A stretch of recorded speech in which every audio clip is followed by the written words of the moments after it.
Bonjour, vous êtes sur Sud Radio ce mercredi 24 décembre 2025, veille de Noël. Vous êtes avec Perico Légas et à mes côtés, toujours vigilante, Maud... Faites attention à ce que vous allez dire. Maud Koffler. Bonjour à tous. Voilà, nous allons essayer de finir cette année 2025. On va être obligé de vous dire la vérité. Tout n'est pas rose, mais voilà, tout n'est pas non plus tragique. La France est-elle encore le symbole de l'excellence alimentaire? Nous sommes en plein débat agricole. C'est le sujet qui nous anime depuis longtemps. Nous verrons avec Stéphane Layani, qui est le patron de Rungis, un patron de la Cemaris, Rungis qui reste le plus grand marché d'Europe, si cette vitrine de l'agriculture française, de l'alimentation française reste le joyau auquel on pense. Faut-il craindre des troubles ou des violences en cette fin d'année, compte tenu du climat de tension qui règne dans ce pays? On sait que tous les ans, il y a des voitures brûlées, il y a des petites, quelquefois des altercations entre les uns et les autres, parce qu'il y a de la tension. On verra avec Augustin Dumas, il est responsable de la branche municipale du syndicat Police Alliance, si nous aurons une fin d'année tranquille et sereine, et si les forces de l'ordre seront présentes pour assurer la sécurité républicaine. La souveraineté, on parlait de Rungis il y a 2 secondes, la souveraineté alimentaire est-elle un leurre ou un combat patriotique? Eh bien, nous allons en discuter avec Jean-Vincent Chantreau, secrétaire général de l'Union française des artisans pêcheurs. Oui, il y a aujourd'hui une mobilisation. On ne confie pas la souveraineté alimentaire qu'au gouvernement. On peut aussi s'en saisir nous-mêmes, les artisans et surtout les consommateurs. On verra avec ce responsable comment prendre par les cornes, c'est le cas de dire, les enjeux de la souveraineté alimentaire. L'info d'effrayer la chronique, Thierry Breton interdit de séjour aux États-Unis pour avoir défendu les intérêts européens face aux GAFAM. Il est interdit de séjour, on décryptera cette très originale information. Réfifi sur les bancs de la gauche au conseil municipal de Villeneuve-Saint-Georges. L'illustre Louis Boyard, député de la circonscription, a failli en venir aux mains avec un autre élu de gauche, son ancien allié, Mamadou Traoré. Une ONG, Claude Maud Koffler va nous raconter cette ONG qui attaque la publicité Intermarché parce qu'il y a un loup. On ose attaquer le loup. Parce que le loup mange du poisson, c'est terrible. Et puis on verra comment le caviar français, le caviar d'Aquitaine, excellent caviar français, se fait tailler des croupières. Même sur le caviar, après Chine, les Chinois viennent nous proposer leur caviar à eux. Et puis vous l'avez aussi entendu aux informations. Peut-être que Brandt à Orléans sera sauvé par l'initiative de Topson Computing. Voilà le menu du jour et puis on va en disserter avec ferveur. Sud Radio, la France dans tous ses états, l'humeur de Perico. Vous dire du fond du cœur, auditrices et auditeurs de Sud Radio, que voilà, l'année est passée et les médias sont là pour vous dire la réalité, et surtout sur Sud Radio où le thème est Parlons vrai. Nous ne vous annonçons pas toujours que des bonnes nouvelles, nous retranscrivons la réalité de ce qui se passe dans ce pays et dans le monde. Pour autant, aujourd'hui 24 décembre, nous vous souhaitons de finir cette année dans la sérénité.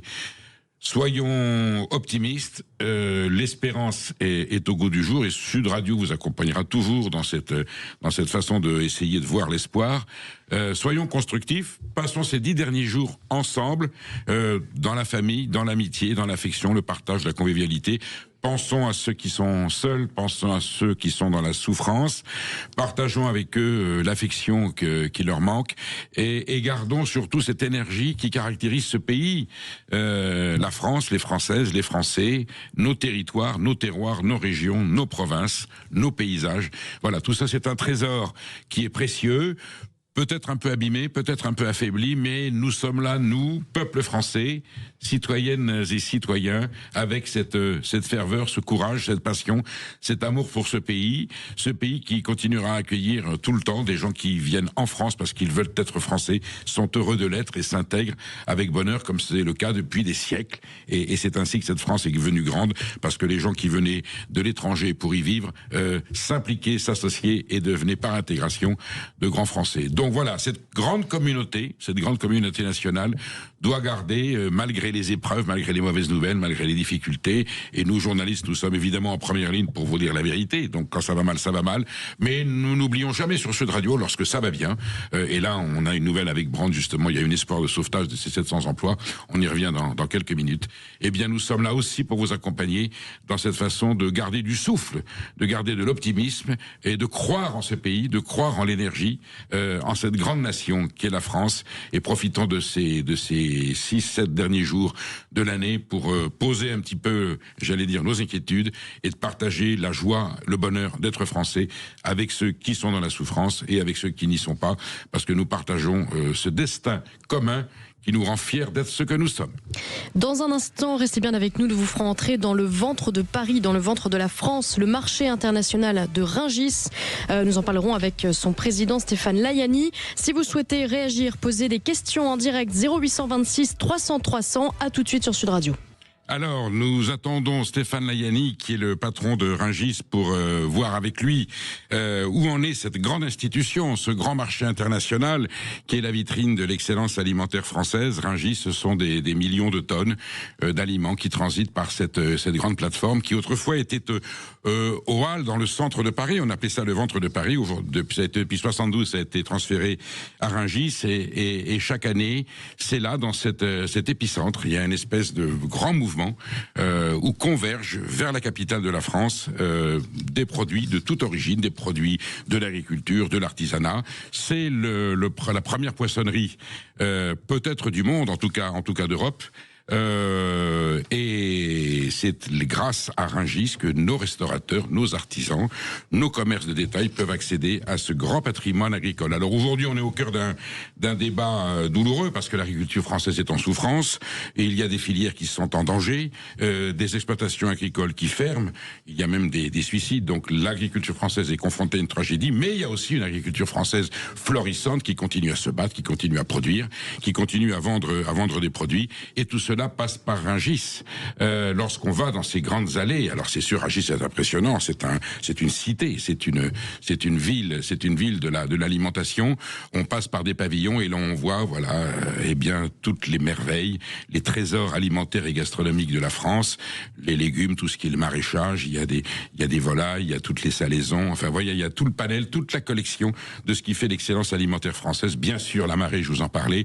Aujourd'hui, on parle des huîtres, on parle des crustacés, on parle des poissons, tout ça passe par Rungis, et l'on voit des camions qui arrivent, qui viennent en apporter, qui viennent en chercher, ça repart dans toute la France et quelquefois dans l'Europe, et bien sûr tous nos artisans, nos commerçants et nos restaurateurs qui, grâce à Rungis, peuvent accéder au meilleur, à l'excellence du produit.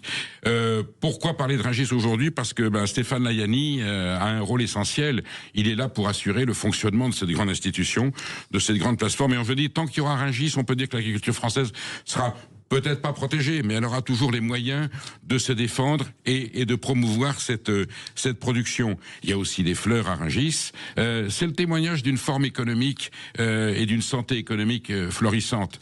Faisons abstraction des souffrances de cette filière agricole. La France reste quand même une grande puissance alimentaire, une grande puissance culinaire. Nous continuons, malgré la concurrence étrangère, et c'est pas de la concurrence, c'est du partenariat. Il y a des bons terroirs partout dans le monde, il y a des grands cuisiniers partout dans le monde, mais voilà, la France reste pour l'instant, grâce à des institutions comme Rungis, une vitrine de l'excellence alimentaire européenne et mondiale. Alors Perico, nous n'arrivons pas à joindre Stéphane Layani, malheureusement, donc il doit être très pris, ceci dit, c'est la veille de Noël, on suppose que des milliers, je ne sais pas si vous avez les chiffres d'ailleurs de restaurateurs, qui sont les gens qui vont acheter à Rungis? Alors, vous avez aujourd'hui beaucoup de restaurateurs qui travaillent directement avec les producteurs, mais vous avez beaucoup de chaînes hôtelières, de restaurants et même de restaurants gastronomiques, en fonction de leurs besoins, qui passent par Rungis. Vous y êtes déjà allé? Moi, je vais régulièrement à Rungis. Ah non, mais c'est un grand instant, c'est accessible au public. J'y vais à partir de minuit pour aller voir parce que c'est la marée commence, c'est la première à ouvrir. Et puis ensuite, on rencontre des artisans, on rencontre des témoins de cette excellence française. Bon, je suppose que Stéphane Layani, aujourd'hui, 24 décembre, il était était avec le président de la République dans les Émirats, parce que le président est allé réveillonner faire une première fête avec nos soldats qui sont là-bas. Ah oui, non, oui, vous avez raison. Il y avait des produits français qui venaient de Rungis, c'est pour ça que Stéphane Hayani est allé, et nous l'avons eu. Il devait être avec nous aujourd'hui. Je pense qu'il doit avoir une surcharge de timing, ou peut-être un problème de transport. Enfin voilà. C'est pas grave, ça donc, arrive. Il est convenu avec lui qu'on le réinvite. En janvier, très bien. En janvier, Stéphane Hayani viendra nous expliquer, nous dire tout ce qui se passe à Rungis, les merveilles, et ce que je vous disais, le témoignage et la vitrine de l'excellence alimentaire française. Et donc, je vous propose de passer aux perles. On va passer aux perles. C'est parti. Sud Radio, la France dans tous ses états, les perles du jour. Alors c'est surréaliste, Perico, le loup mal aimé de la publicité. Intermarché, mais oui, ma chère Maude est accusée de promouvoir sur la surpêche par une ONG de défense de l'océan. Je crois qu'on voit le loup qui est dans l'eau. C'est ça qui pêche en fait, et qui mange un poisson. Alors c'est à se demander si le loup d'Intermarché ne va pas devoir encore une fois changer de son régime alimentaire. Je vous rappelle rapidement l'histoire. Le loup se sent seul, mal aimé par les autres animaux. Alors pour s'intégrer, il décide de passer de la viande aux légumes et aux poissons. Et c'est tout le problème, parce qu'hier l'ONG Bloom a annoncé porter plainte contre cette campagne marketing jugée mensongère. Bloom, c'est une organisation qui lutte contre la destruction de l'océan et qui estime que le loup est présenté comme végétarien alors qu'il consomme du poisson, ce qui provoque donc une confusion. Mon Dieu, quelle infamie. L'ONG accuse également Intermarché de diffuser un message induit mensonger sur l'abondance des poissons qui est en totale contradiction avec l'état de santé de leur population. Voilà, en même temps, Perico, c'était trop beau pour être vrai. Le loup redevient donc méchant. Et si vous avez aimé cette publicité, vous êtes donc vous aussi complice de la destruction des océans. C'est d'autant plus étonnant, ma chère Maud, que le groupe Intermarché, c'est la grande distribution, en général est assez prudent, assez vigilant sur l'image et les symboles qu'ils utilisent pour promouvoir leur activité. Et que là, vraiment, quand on regarde, on a bien regardé en détail ce spot, c'est une image. Il y a vraiment, j'allais dire, il n'y a pas de quoi manger il n'y a pas de quoi tuer un canard, il n'y a pas de quoi, voilà. Et je ne vois pas en quoi l'espèce maritime est menacée par l'image d'un loup qui est sous la mer. C'est un loup amphibie, c'est un loup sous-marin. Bon, c'est plutôt drôle, ça se veut humoristique. Oui. Voilà, il y a ceux pas. Qui le prennent au premier degré. Alors aller chercher la petite bête pour dire, voilà, ils sont en train de encourager une forme de pêche industrielle qui ravagerait le fond des océans. C'est quand même très étonnant. Bon, chacun interprète comme il veut, mais enfin là, pour le coup, on peut dire qu'Intermarché n'a pas cherché à faire du mal et que ce procès l'aurait très injustement fait. Si vous cherchez la bagarre, vous êtes venu à la bonne place. Bonne ambiance au conseil municipal de Villeneuve-Saint-Georges où le député de la France Insoumise, Louis Boyard, a bien failli ressortir avec un œil au beurre noir. Oui, on connaît le député Louis Boyard, que ce soit à l'Assemblée nationale, il prend des positions véhémentes. Voilà, c'est quelqu'un au tempérament très, très, très exalté. Et il avait tenté de rafler la mairie de Villeneuve-Saint-Georges aux dernières élections municipales. Dans une coalition avec d'autres élus de gauche.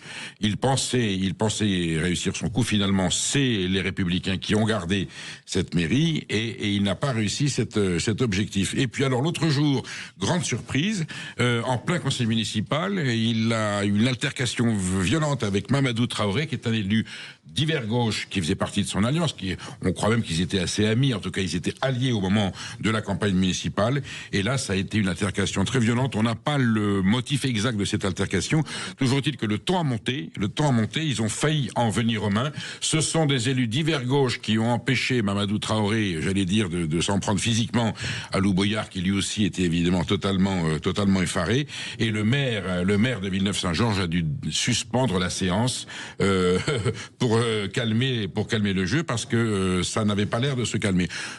Curieux quand même que deux élus, on sait qu'à l'Assemblée nationale, les élus de la France Insoumise, en général, c'est eux qui font un peu de chahut ou qui ont des comportements quelquefois anormaux par rapport à la sérénité qu'appellent les débats. Et là, c'est en pleine séance de conseil municipal où ils sont élus l'un à côté de l'autre, qu'ils ont failli se battre. Espérons que si un jour cette mouvance politique arrive au pouvoir, ce qui pourrait arriver si les Français en décident, ils n'auront pas en plein conseil des ministres, j'allais dire, l'idée de se battre et de s'en venir aux mains pour une divergence. Alors est-ce que c'est une divergence idéologique, stratégique, tactique, on ne sait pas, mais ça ne donne pas de cette gauche-là, pour laquelle évidemment dans laquelle beaucoup de Français ont confiance, ça ne donne pas de cette gauche-là une image de sérénité et de responsabilité. Vous êtes tombé sur des vidéos d'un DJ qui mixe une boulangerie, mais c'est surréaliste comme situation. Oui, il s'appelle Dorian, mais vous pouvez l'appeler DJ Baguette. Il a 29 ans et depuis le mois de mai, il parcourt la France avec ses platines sous le bras pour mixer dans les boulangeries. Écoutez.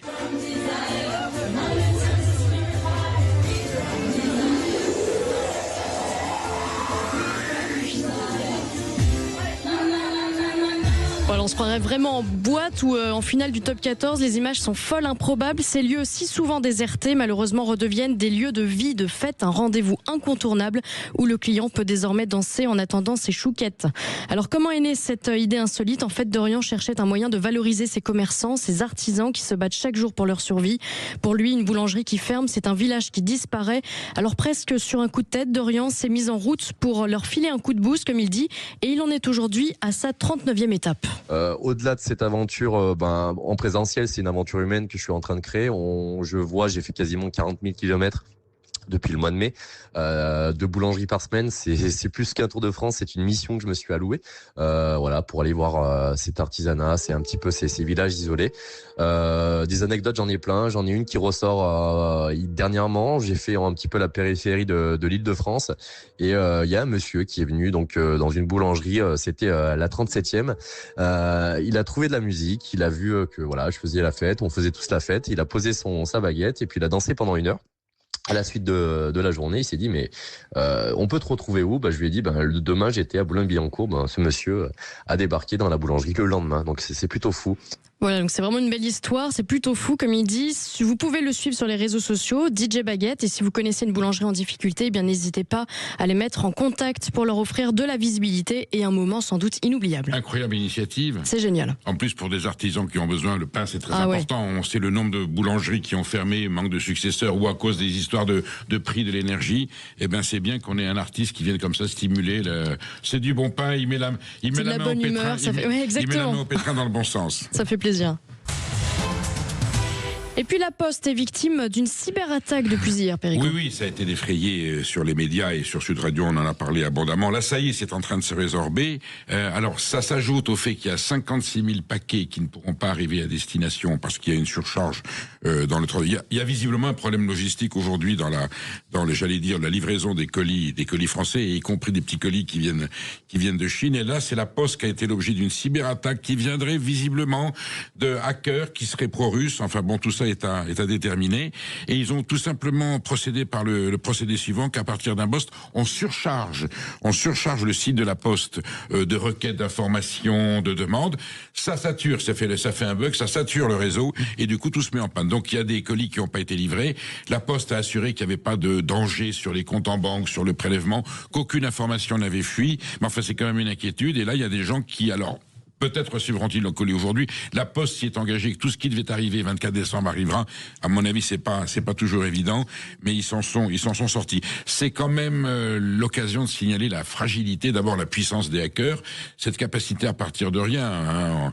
On l'a vu sur d'autres cas récemment au ministère de l'Intérieur. C'est-à-dire qu'aujourd'hui, n'importe qui, pour peu qu'il soit un peu organisé et qu'il ait des moyens techniques, peut perturber des grandes institutions. Ouais. Je veux dire, le ministère de l'Intérieur, la Poste. Bon, je suppose que les pouvoirs publics et le gouvernement vont prendre les dispositions pour... je sais que c'est difficile d'éviter et que ça peut venir du monde entier. Mais enfin voilà, on aimerait bien avoir des garanties sur le fait que nous puissions aujourd'hui envoyer nos courriers et faire nos virements sans être menacés de hacking.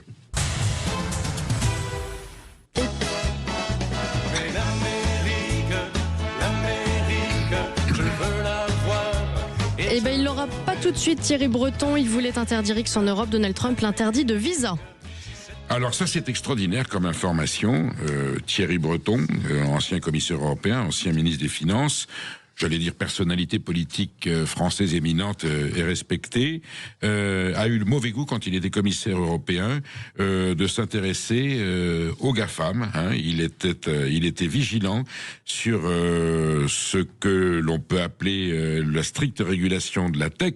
On parle bien des GAFAM, et donc Thierry Breton et d'autres responsables européens avaient pris des mesures pour que justement on puisse avoir une régulation, c'est-à-dire une concurrence libre et non faussée, c'est un bien grand mot, mais faire en sorte que les GAFAM, qui sont des institutions qui dépassent les États, ne puissent pas avoir une mainmise totale sur les informations, sur les échanges.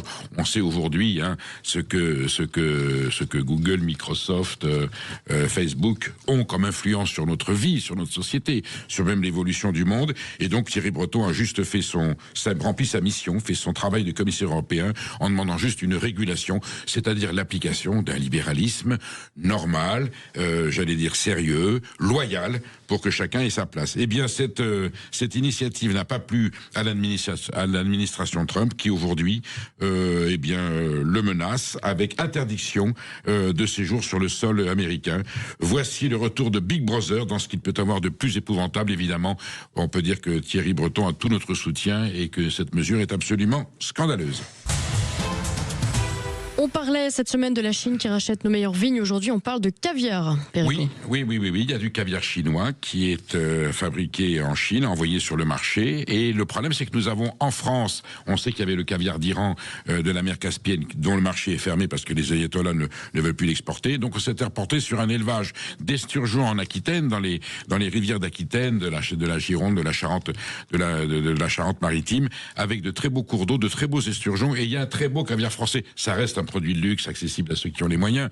Mais voilà, avec 6 maisons en caviar d'Aquitaine, artisanales, avec des esturgeons qui sont dans des cours d'eau, tout ça est formidablement fait. C'est un très beau caviar. Et il subit lui aussi. Alors, on peut pas comparer avec l'affaire Chine, parce que Chine, c'était des produits bas de gamme. Le caviar chinois est certainement respectable. Voilà, mais il prend des parts de marché, alors que ces six artisans français de caviar d'Aquitaine se battent pour préserver une tradition très ancienne, avec même une anecdote. Au Moyen-Âge, on mangeait l'esturgeon, on adorait le poisson, et les œufs d'esturgeon, on donnait ça aux cochons parce qu'on trouvait ça dégueulasse. Bon, aujourd'hui, c'est pas le cas. Donc, il y a du caviar d'Aquitaine qui mérite la peine. On peut en goûter un tout petit peu, c'est un peu moins cher que quand on en prend trop. En tout cas, à choisir entre le caviar de Chine et le caviar d'Aquitaine, on préférera toujours le caviar d'Aquitaine. Les esturgeons chinois sont élevés dans le fleuve Amour. On n'en disconvient pas, mais c'est sans comparaison avec l'amour que ces 6 artisans et producteurs français de caviar d'Aquitaine portent à leur mission et à leurs esturgeons. Et on termine très rapidement avec une bonne nouvelle tombée ce matin, Perico. Oui, on l'a appris. La société Thomson Computing propose de sauver la société Brandt. Le PDG de Thomson Computing, Stéphane Français. Stéphane Français, ça ne s'invente pas. Et au moment où on croyait que tout perdu, puisque le tribunal de Nanterre avait décidé la liquidation, malgré un dossier qui avait l'air solide de reprise de Brandt, et c'était au dépit de tous les élus, le maire d'Orléans, la région Centre-Val de Loire, et tout le monde était dans le désarroi. Et là, écoutez, c'est le miracle de Noël. Thomson Computing fait un projet de sauvetage de Brandt, et espérons évidemment de tout cœur que ça aboutira. Il y a quand même 700 salariés, oui. Et c'était quand même un fleuron de l'électroménager français, du grand électroménager. Voilà, souhaitons de tout cœur que cette opération réussisse. Allez, vous restez bien avec nous. Nous avons retrouvé le patron du marché de Rungis, Stéphane Layani, qui était avec nous dans un instant. À tout de suite sur Sud Radio.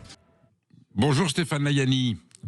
Bonjour Perico. Bon, on a une petite frayeur, mais on vous a retrouvé. J'aurais été vraiment très triste de ne pas finir l'année en votre compagnie pour parler de toutes les merveilles qui sont aujourd'hui accessibles à Rungis. Je disais en présentation, avant de vous avoir, que Rungis... Et moi, j'ai insisté parce que mon épouse voulait que je rentre à la maison. Non, j'ai dit, j'ai une interview avec Perico, c'est important pour moi. Je sais, Stéphane Layani, votre précieux temps, et j'imagine que votre semaine a dû être active. J'ai su que vous étiez allé aux Émirats avec le président de la République pour soutenir nos armées, nos soldats qui sont là-bas, et que grâce à vous, ils ont pu déguster, je crois, une volaille aux morilles qui venait certainement de Rungis. Délicieux. Stéphane Layani, je suis content de vous avoir sur Sud Radio aujourd'hui, parce que nous sortons, et nous sommes toujours dans une période de crise agricole, de tension, de détresse, sur le plan alimentaire, sur le plan de nos paysans, nos paysannes, le Mercosur. Et je voudrais dire aujourd'hui, 24 décembre, envoyer un message d'espoir aux Français. Rungis témoigne encore de l'excellence agricole et de l'excellence alimentaire de la France. Nous sommes bien d'accord ? Écoutez, nous, on est la vitrine de l'excellence française. On est la vitrine des terroirs français. Alors, quand on entend des gens des années 70 qui nous disent « Ah oui, on importe », oui, bien sûr, mais 62% des produits sont d'origine française. Qui dit mieux ? Et c'est un marché où il y a une diversité incroyable, il y a plus d'1 million de références. Et donc, ce qui compte, je renverse un peu le sujet, c'est le consommateur. Bien sûr, la production a de l'importance et il faut aider les agriculteurs français à travailler, à développer, à exporter. Mais le consommateur, c'est lui qui choisit. Donc, notre intérêt, les médias, les distributeurs, les détaillants, c'est de dire acheter français, on a des produits extraordinaires. Et nous, à Rungis, ce qui nous importe, c'est avant tout la qualité et le juste prix. Et donc, quand on ne transige pas sur la qualité, eh bien, on est avec des produits français, avec des contrôles français, avec des normes françaises, avec un respect des travailleurs. Tout ça, vous parliez tout à l'heure de l'esturgeon chinois. Oui. Nous, on vend du caviar d'Aquitaine, parce que quand vous mangez un esturgeon chinois, vous ne savez pas dans quelles conditions il a été fait, dans quelle mer il a été fait, avec quel contrôle il a été fait, et si les salariés ont été respectés. Voilà la question qui se pose. Et donc ça vaut le coup quand même de payer tout ça. Et franchement, quand on me dit « Ah oui, mais le pouvoir d'achat, etc. » il vaut mieux en avoir moins, mais mieux, en sachant qu'il n'y a pas d'esclavage derrière, qu'il n'y a pas de pollution derrière, qu'il n'y a pas de produits chimiques derrière. Et c'est ça qu'on paye quand on a la qualité française. C'est une juste devise. C'est une juste devise, Stéphane Layani. Moins mais mieux. Et si le consommateur français avait cette conscience et cette éducation, je pense aujourd'hui que nos enjeux alimentaires seraient moins tragiques que ce que l'on peut connaître. Vous parlez de vitrine, Stéphane Layani. C'est non seulement la vitrine de l'excellence française, c'est aussi la vitrine de toute l'agriculture, de la marée française. C'est un énorme garde-manger. Quels sont les volumes qui transitent par Rungis, que ce soit sur le plan maraîcher, sur le plan des viandes, sur le plan du poisson? C'est énorme. Évidemment, on nourrit 20 millions de personnes. Donc, c'est un outil logistique, un service public. C'est le seul service public alimentaire. Nous ne sommes pas une entreprise qui cherche les profits. Nous sommes une entreprise qui cherche à amener les produits aux consommateurs français. Vous êtes un marché. Vous êtes un gigantesque marché. Vous êtes un gigantesque marché, c'est tout. Un vrai marché. Bien sûr, un vrai marché.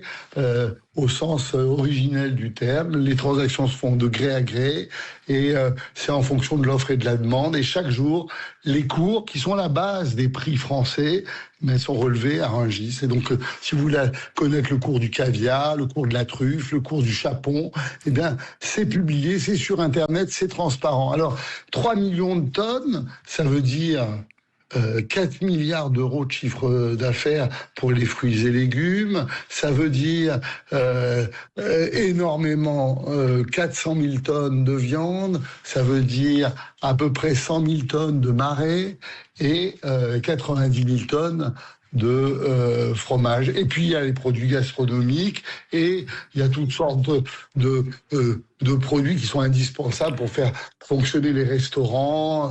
Donc vous êtes essentiel pour l'artisanat. Ça fait 12 milliards d'euros par an. Vous êtes, pour l'artisanat de bouche français, l'artisanat de qualité, vous êtes essentiel. Vous êtes un instrument essentiel pour, j'allais dire, les débouchés de cette filière.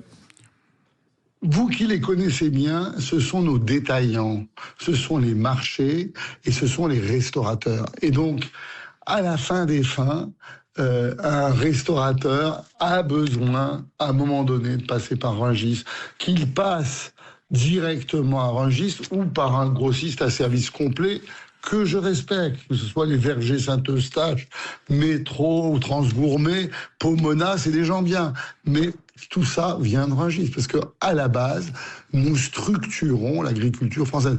Les produits, on a parlé de logistique tout à l'heure, vous êtes un excellent journaliste, vous parliez de la Poste, mais nous on fait un tour de main logistique qui est incroyable, c'est-à-dire que on va dans les terroirs français, on amène dans l'assiette du consommateur tous les jours, qu'il pleuve, qu'il vente, qu'il neige, les produits que vous mangez, les produits bruts que vous... Alors évidemment, nous n'avons que de très peu de produits préparés, que très peu de produits de l'industrie agroalimentaire. C'est pas notre truc. Nous, ce sont les produits bruts et le fait maison. Et les produits frais et les produits qui représentent l'excellence française.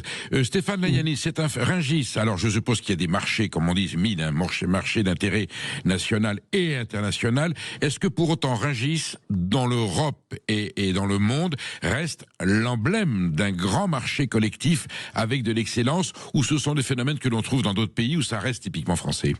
D'abord, il se trouve, cher Perico, que je suis président de l'Union mondiale des marchés. Il y a à peu près 200 marchés de gros dans le monde et des milliers de petits marchés. Je suis président de cette Union mondiale, mais le plus grand marché du monde, c'est Rungis. Pourquoi ? Parce qu'on est le plus grand en chiffre d'affaires, 12 milliards, on est le plus grand en diversité, on est le plus grand en nombre de salariés. Il y a 13 000 salariés qui viennent chaque matin à Rungis, et on est aussi le plus grand en nombre d'acheteurs. Dans mon fichier, il y a 50 000 acheteurs, il y en a 25 000 qui sont réguliers, qui viennent tous les matins acheter leurs produits pour vendre votre viande, vos poissons, vos fruits et légumes. Et donc ça fait que Rungis marche bien. Et d'ailleurs, c'est un modèle qu'on exporte dans le monde entier. Je viens de terminer un marché très très beau avec 14 marchés de détail à Cotonou. Je prévois d'en faire un tout à fait fantastique à Canton, dans la Grande Baie en Chine. Nous avons un projet au Vietnam. On va sans doute faire quelque chose au Nigeria. Et donc, ce modèle du marché, on aide le marché d'Hambourg, en Allemagne. On a aidé le marché de Bruxelles. Stéphane Layani, si je comprends bien, vous êtes comme le Louvre. Alors le Louvre, ça représente la culture française. On essaie de le distribuer dans le monde. Il y en a un à Abu Dhabi. Et vous, c'est pas le Louvre, c'est pas la culture, c'est l'agriculture et l'excellence alimentaire. Tout ça, je rejoins parce que c'est quand même du culturel. C'est en fait l'image de la France que vous faites briller à travers le monde, et vous prouvez que la France, je le disais tout à l'heure en introduction, en attendant que vous arriviez, je disais, nous restons quand même le pays d'une alimentation exceptionnelle, de la gastronomie, de la bonne cuisine. Et même s'il y en a partout ailleurs, et on s'en réjouit qu'il y ait d'autres cuisiniers et d'autres patrimoines alimentaires, nous sommes quand même les leaders, et nous sommes quand même ceux qui donnent l'exemple en permanence, grâce à Rungis notamment, n'est-ce pas ? Tout à fait. D'ailleurs, à Abu Dhabi, on fait un marché avec un pavillon France pour 450 millions d'euros, hein, donc c'est pas sur le port d'Abu Dhabi. Et clairement, je pense que on a des avantages dans notre pays. Comme c'est Noël, on va être positif. On a des produits exceptionnels. Quand vous voyez les foie gras, quand vous voyez les Saint-Jacques, quand vous voyez les poissons, la marée qu'on a, les viandes qu'on a. Mais attendez, on a la plus belle viande du monde. Et on nous parle du Mercosur. Mercosur, c'est rien. Et à tous les prix, Stéphane Layani, il n'y a pas que des produits de luxe qui sont chers. Il y a aussi, dans le patrimoine alimentaire, agricole et maritime français, des produits accessibles à tout le monde, y compris aux revenus les plus modestes. Et je sais que Rungis est bien placé là-dessus. Bien sûr, parce que, en fait, quand on fait soi-même, on a fait le calcul, on fait une économie de 25%. Donc quand les gens vont à leur marché, ils payent moins cher. Et puis, il faut consommer malin. Regardez, en ce moment, il y a une crise du chou-fleur. On n'en parle pas beaucoup. On en a parlé ici, la crise du chou-fleur. Parce que c'est chez Perico Légas. Eh ben, faites du chou-fleur. Et quoi de plus sympa qu'un gratin de chou-fleur ou du chou-fleur au four directement avec de l'huile de sésame dessus. On se régale. Et donc, on peut manger malin. Le poisson, par exemple pour ce soir, faire une sorte de tartare de chinchard. Est-ce que vous connaissez le chinchard ? Bien sûr, pour un poisson pas cher. Stéphane Layani, je comprends que finalement Rungis, c'est un marché d'intérêt national. Je pense que c'est du niveau d'un ministère, et que vous êtes quelque part aussi un ministre de l'excellence alimentaire française. Je vous propose de vous réinviter au mois de janvier, Stéphane Layani. Vous viendrez nous expliquer sur 1 heure durant, en face à face, toutes les vertus, tous les prodiges qui se commettent à Rungis. Et on parlera évidemment de la souveraineté alimentaire et des enjeux agricoles. Et je vous souhaite... J'aimerais bien. Avec vous, j'aimerais bien. Parce qu'on partage beaucoup de points en commun. Absolument. Avec plaisir. Absolument. Que cette fin d'année vous soit douce, à vous et à toutes vos équipes. Merci Stéphane Layani. Merci Perico. La souveraineté alimentaire, on en parle dans un instant avec le secrétaire général de l'Union française des pêcheurs artisans, Jean-Vincent Chantreau. Si vous exercez un métier artisanal, si vous êtes agriculteur, commerçant, vous êtes sans doute concerné. Alors n'hésitez pas à nous appeler au 0826 300 300 pour nous dire ce que vous en pensez. À tout de suite sur Sud Radio. Artisans, agriculteurs, commerçants, pêcheurs, producteurs, petits entrepreneurs ont décidé de s'unir au sein d'un mouvement associatif avec l'objectif de réveiller leur terroir, de défendre leur souveraineté alimentaire et énergétique. Objectif, reconstruire un lien social et sociétal entre producteurs et consommateurs et s'opposer aux réglementations technocratiques européennes. On en parle avec Jean-Vincent Chantreau, secrétaire général de l'Union française des pêcheurs artisans. Bonjour Jean-Vincent Chantreau. Bonjour Maud. Bonjour Jean-Vincent. Bonjour Perico. Merci d'être avec nous sur Sud Radio aujourd'hui en cette grande journée du 24 décembre. Et ce soir, évidemment, les produits français seront à l'honneur. Les produits de la mer, notamment, que vous représentez ici. J'étais il y a quelques instants encore en ligne avec Stéphane Layani, le patron de Rungis, qui disait qu'il reste un potentiel formidable en termes de production et d'excellence alimentaire. Pour autant, le secteur de la mer, on le sait, en souffrance, on le sait menacé, les ressources, les licences. Est-ce que la marée française fait encore rêver, Jean-Vincent Chantreau?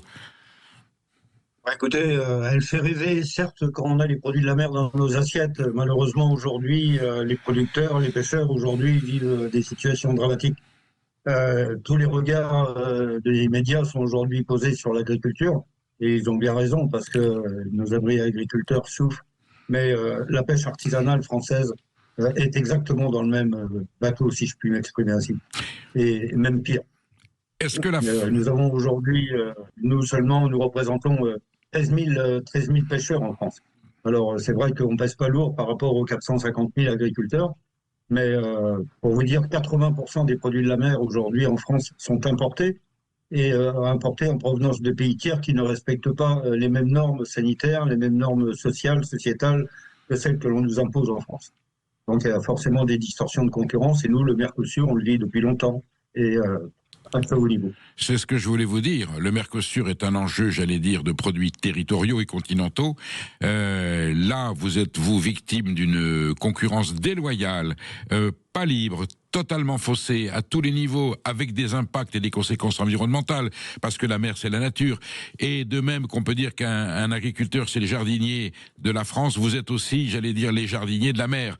Et c'est grâce à vous qu'on a encore des océans qui peuvent produire de bons poissons. Mais si on vous livre en pâture à une concurrence déloyale et déréglementée, là, vous jouez plus dans avec les mêmes règles, on est d'accord?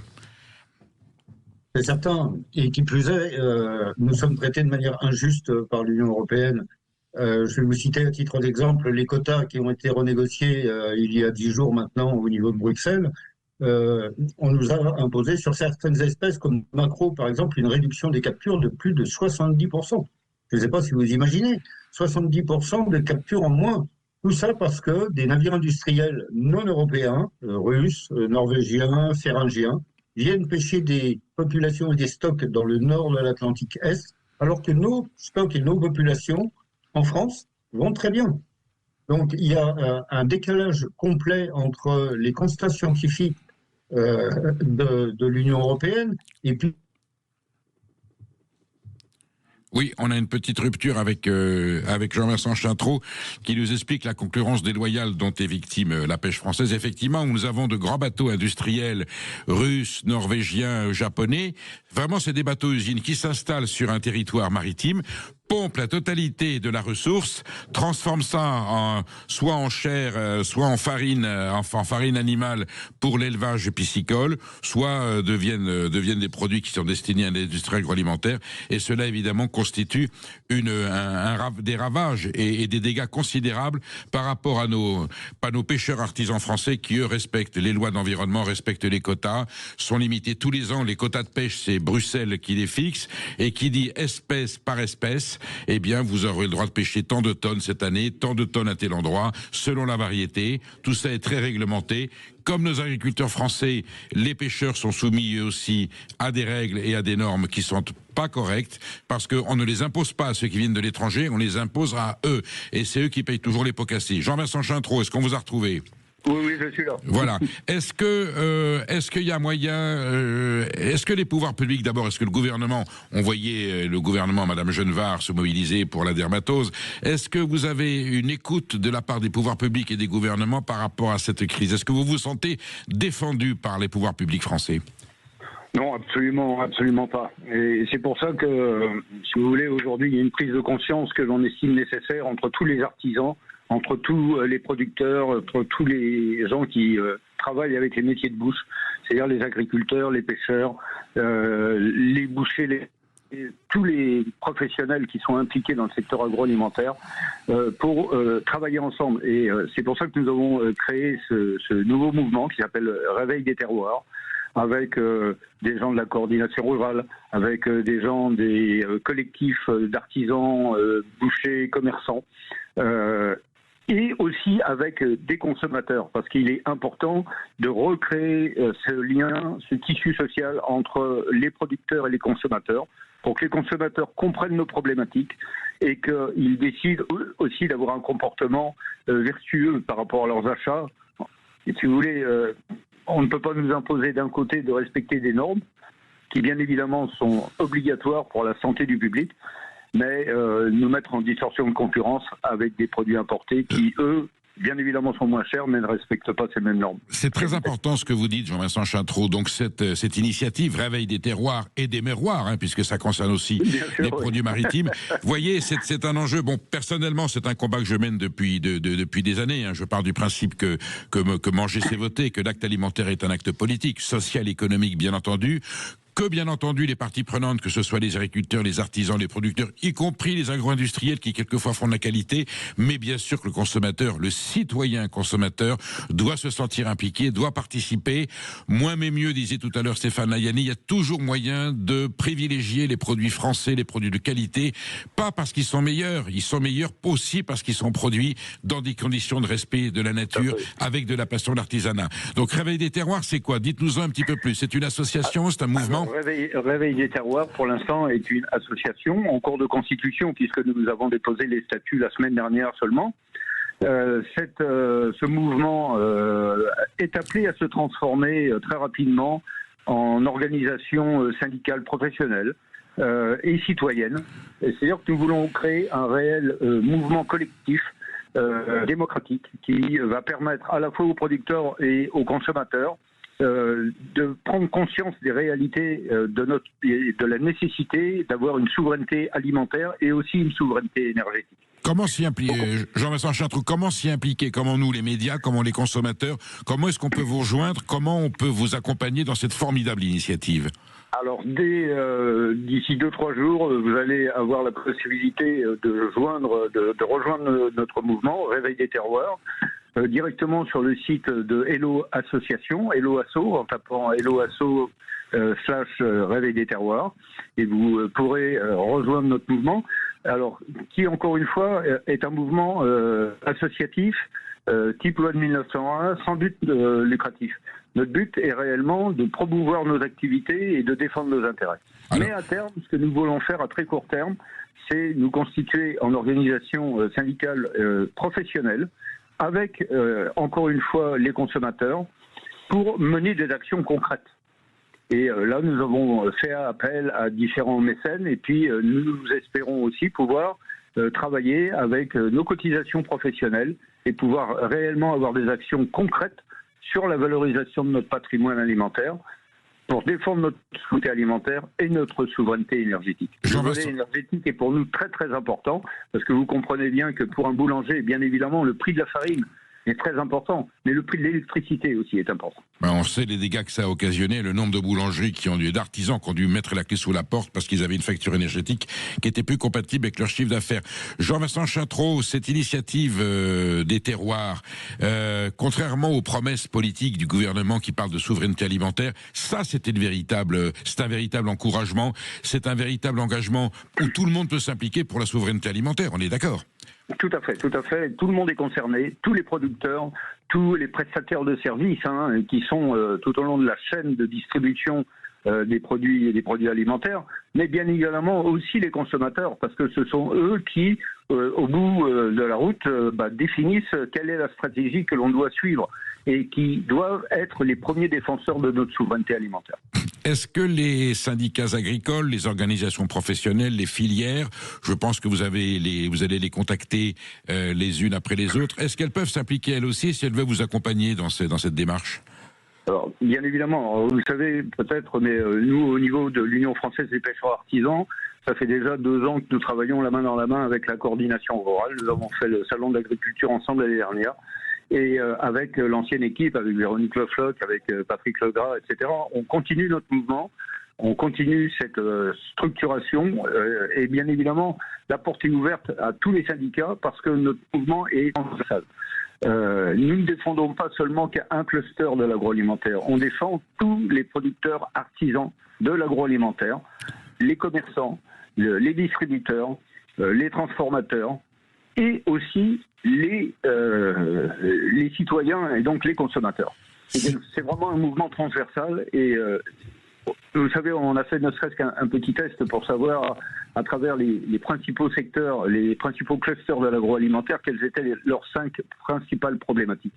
Eh bien, figurez-vous qu'on a tous les mêmes. Toutes les mêmes, c'est les mêmes préoccupations, les mêmes problématiques. On est bien d'accord. Les normes, c'est le poids de l'Europe, c'est le poids de l'administratif, c'est le poids des charges, c'est nos problèmes d'importation et de distorsion de concurrence. Et le problème de l'énergie. Voilà les 5 thèmes qui reviennent en boucle. Il est bien évident que c'est ensemble que nous pouvons régler ces problématiques et imposer nos décisions et nos préoccupations au niveau de l'État, mais aussi nous voulons le faire au niveau de l'Union européenne. Vous confirmez, Jean-Vincent Chintreau, que c'est en se serrant les coudes, en étant solidaire, en dépassant les clivages idéologiques ou j'allais dire sectoriels ou d'intérêts pécuniaires qu'on peut rencontrer selon les filières, au point où nous en sommes dans cette détresse, la souveraineté de la France est menacée. C'est la première fois qu'on va importer plus de produits alimentaires qu'on en exporte. On voit bien la crise qui ravage nos campagnes et les détresses. Et je pense qu'aujourd'hui, nous avons le potentiel social, culturel, humain, comme je disais, en se serrant les coudes, d'un acte de solidarité et que la souveraineté alimentaire, elle passe par cette solidarité, par ce partage de ce combat commun qui est le combat de l'avenir de la France. On est bien d'accord ? Tout à fait. Vous savez, malheureusement, il y a dans tous ces mouvements des luttes d'ego, si je puis dire. Il y a des batailles de clochers entre savoir si vous êtes de la coordination rurale, de la confédération rurale, des jeunes agriculteurs, de l'Union française des pêcheurs artisans ou autres. Mais encore une fois, nos problématiques sont toutes identiques. Et notre mouvement se veut apolitique et se veut d'être fondé sur des propositions concrètes. Et nous avons des propositions, aussi bien pour l'agroalimentaire que pour l'agriculture, que pour la pêche, que pour la transformation des produits. Et ça doit être fait en coopération et en coordination avec le souhait des consommateurs. Je disais dans mon humeur au début de l'émission que voilà, nous avons 10 jours de répit de fin d'année. On a été évidemment, nous les médias, porteurs souvent de mauvaises nouvelles.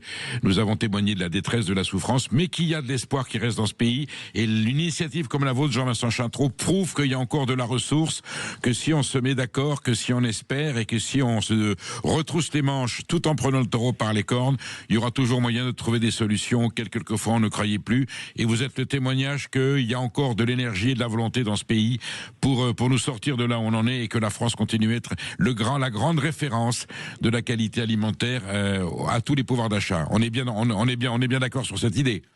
Tout à fait, tout à fait. C'est ensemble que nous réussirons à surmonter ce challenge qui se pose à tous, celui d'avoir réellement des produits dans notre assiette qui viennent de nos terroirs, qui ont été produits par nos paysans, par nos agriculteurs, par nos pêcheurs, qui ont été distribués par nos commerçants.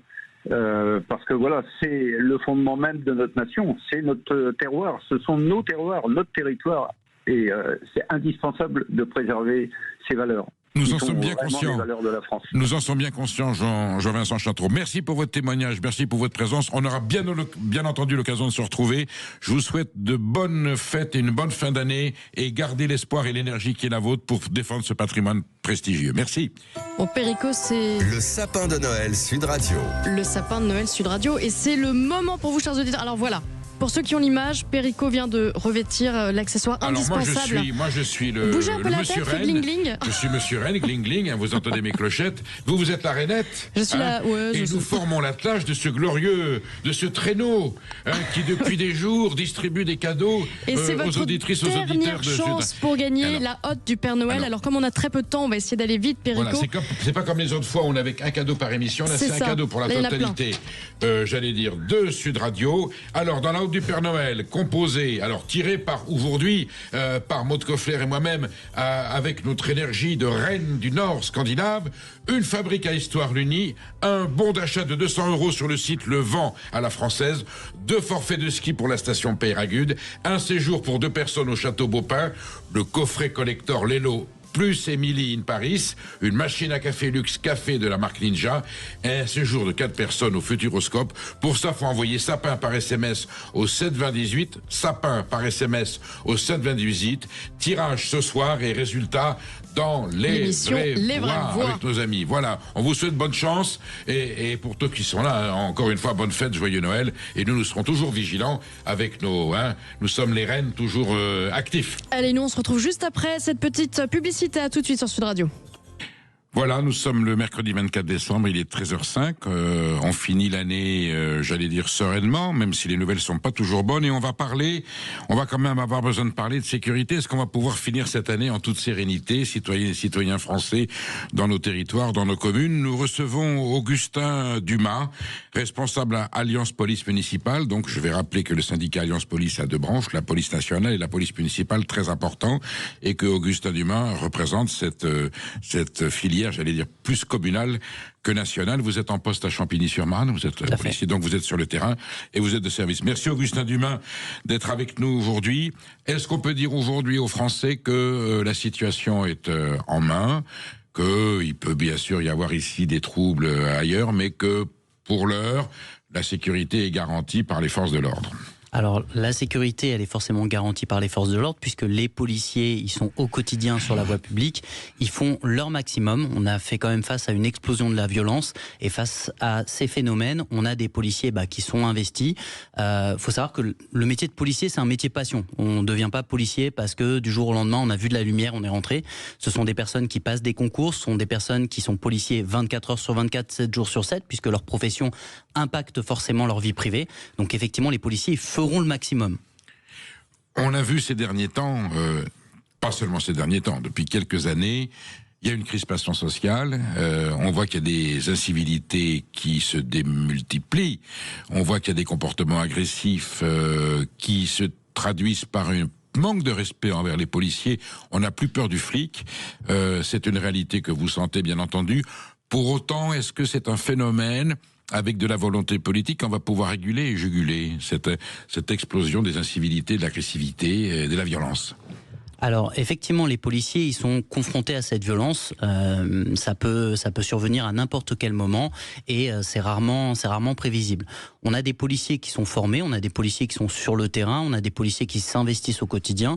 Cette violence sociale, ils la ressentent aussi, puisqu'on a quand même des revendications qui sont fortes de la part des policiers, notamment des policiers municipaux sur le volet social, avec l'État qui doit prendre le relais des collectivités, puisque les retraites des policiers municipaux notamment sont payées par l'État. Et là-dessus, on a besoin d'avoir d'avancées. On a besoin d'avoir des garanties. Nos policiers, ils ont besoin d'être protégés pour pouvoir protéger les autres. Est-ce que vous pensez qu'aujourd'hui, les pouvoirs publics, au niveau gouvernemental, par rapport à d'autres pays où on sent que la police, elle est respectée parce qu'elle est crainte, est-ce qu'aujourd'hui, la mission d'un policier français est affaiblie par un manque de courage et d'autorité de l'État pour soutenir sa police? Alors, on parle souvent de continuum de sécurité. Le continuum de sécurité, ce sont des forces de police qui sont complémentaires et qui agissent au quotidien. Vous aviez des policiers municipaux, vous avez des policiers nationaux, vous avez des gendarmes. Et effectivement, toutes ces personnes-là agissent à la fois sur le terrain, mais également en investigation. Donc, les policiers, eux, sont sur le terrain et ils ont besoin d'avoir des garanties, ils ont besoin d'avoir de la sécurité. Ils ont besoin que la justice aussi prenne le relais. Et c'est vrai que le policier, à l'heure actuelle, il a besoin de se sentir réellement protégé, il a besoin de ce qu'on appelle de ressentir ce choc d'autorité sur lequel on sait que quand on s'en prend à un policier, il va se passer quelque chose. En tant que responsable syndical, vous avez le droit de vous exprimer. Vous rencontrez les représentants des pouvoirs publics, que ce soit au niveau gouvernemental ou préfectoral. Est-ce qu'il y a une cohésion de toute la puissance syndicale, policière, administrative française pour interpeller les pouvoirs publics en disant on a une législation soit qui est faible, soit qui n'est pas appliquée, et quelquefois l'autorité judiciaire ne va pas dans le sens de cette autorité et joue les contradictions avec l'autorité de l'État. Est-ce que vous pouvez porter cette parole et interpeller les forces politiques? Alors, effectivement, en tant que représentant syndical, nous, on est là pour porter la parole de tous les policiers. Les policiers, qu'est-ce qu'ils disent? Nous, on est là au quotidien, nous, on assure la sécurité, nous, on prend les coups, nous, on est là pour faire en sorte que la loi soit respectée, on interpelle les délinquants, et derrière, la réponse ne nous appartient pas, celle qui est donnée aux délinquants derrière, donc les suites judiciaires ne nous appartiennent pas. Donc, effectivement, on interpelle les autorités sur différents sujets, c'est notamment le sujet donc de la justice qui peut des fois avoir une réponse qui ne serait pas adaptée ou en tout cas qui ne serait pas estimée adaptée. Nous, on a besoin que les policiers ils sentent que réellement, quand il se passe quelque chose contre un policier ou quand eux ont fait leur travail jusqu'au bout, les réponses sont réelles et elles sont adaptées. Vous avez l'air serein quand on discute avec vous ici sur ce studio. Je connais certains de vos collègues syndicalistes qui sont moins sereins.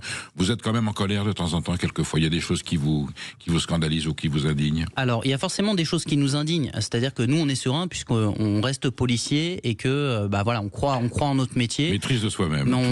On est là pour se maîtriser effectivement et on fait en sorte de l'être. Mais faut bien comprendre que les policiers, ils ont de réelles revendications. Il y a une vraie souffrance chez certains policiers parce que il y a cette violence qu'on subit au quotidien. Il y a également le manque de reconnaissance sociale où là il faut vraiment alerter les autorités publiques en disant, et je le disais tout à l'heure, les policiers municipaux, ils ont une retraite qui est dérisoire. Le policier municipal, il va notamment s'engager au quotidien, le policier national également.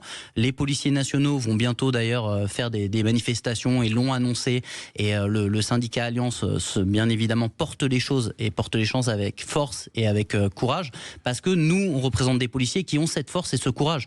On a besoin justement de porter des revendications à tous les niveaux, d'expliquer que le policier pour protéger il doit être protégé mais sur tous les volets. On peut pas simplement donner des moyens. Quand on donne des moyens c'est l'intégralité des moyens, que ce soit un arsenal législatif, que ce soit un arsenal en termes de moyens humains, en termes de moyens matériels. Et là, on est vraiment toutes forces confondues pour dire, voilà, on a un réel besoin de sécurité en France, mais on a besoin que nos policiers, on leur permette de faire le travail le plus sereinement possible et de rentrer chez eux en n'étant pas blessés et en se disant que demain, on va repartir au travail en étant en sécurité. Vous comptez combien d'adhérents, Augustin ? Alors, à l'heure actuelle, on atteint un peu plus de 700 adhérents, on va atteindre les 800 et je pense qu'on passera largement la barre prochainement. Le nombre d'adhérents, de toute façon, il n'est pas figé parce que on enregistre les adhérents au compte-gouttes et on remet à jour en fin d'année. Il y en a, vous sentez qu'il y a quand même une adhésion syndicale de plus en plus massive en général dans la police ou non ? Alors oui, tout à fait. Nous, on se rend compte en tout cas qu'au niveau police municipale, il y a de plus en plus de monde qui nous rejoignent, il y a aussi de plus en plus de monde qui nous sollicite. Les policiers, ils ont des revendications, ils font appel à nous pour pouvoir être protégés et pour pouvoir porter l'intégralité de leurs demandes. On l'a dit, c'est des revendications qui peuvent concerner les moyens, c'est des revendications qui concernent le volet social. Le nombre d'adhérents, il n'est pas forcément très révélateur, surtout sur une branche police municipale qui s'est créée très récemment. Mais on l'a vu, ça a pris très très vite, ça a pris très fort avec le fait d'être soutenu par nos collègues policiers nationaux et de pouvoir être dans la continuité de ce continuum de sécurité. Il y avait une cohérence et les policiers municipaux l'ont bien compris. Il y a de plus en plus d'adhésions, il y a de plus en plus de revendications, c'est forcément lié. Il y a aussi de moins en moins de recrutement. On sait qu'il y a une crise de recrutement dans la police nationale et municipale, j'imagine. Ça, vous me le direz. Tout est lié. C'est parce qu'il y a cette absence de moyens dont vous parliez qu'il y a moins de recrutement aujourd'hui dans la police ? Alors tout à fait, comme je l'ai dit au début, le métier de policier c'est un métier passion, c'est-à-dire qu'on ne rentre pas policier comme ça par hasard, c'est vraiment qu'on a choisi de faire ce métier et c'est une vocation. Le policier, au quotidien, il est là pour assurer la sécurité. Il est là, il a un sens aiguisé du service public et au quotidien, c'est la réalité du terrain, c'est celle d'intervenir sur des violences intrafamiliales, c'est celle d'intervenir sur d'ailleurs tout type de violences confondues. Et ce policier, les gens ont bien conscience, la société a bien conscience de cette violence qui est en train d'exploser. On parle beaucoup de la lutte contre le narcotrafic en ce moment. C'est aussi des missions sur lesquelles on est amené à travailler conjointement.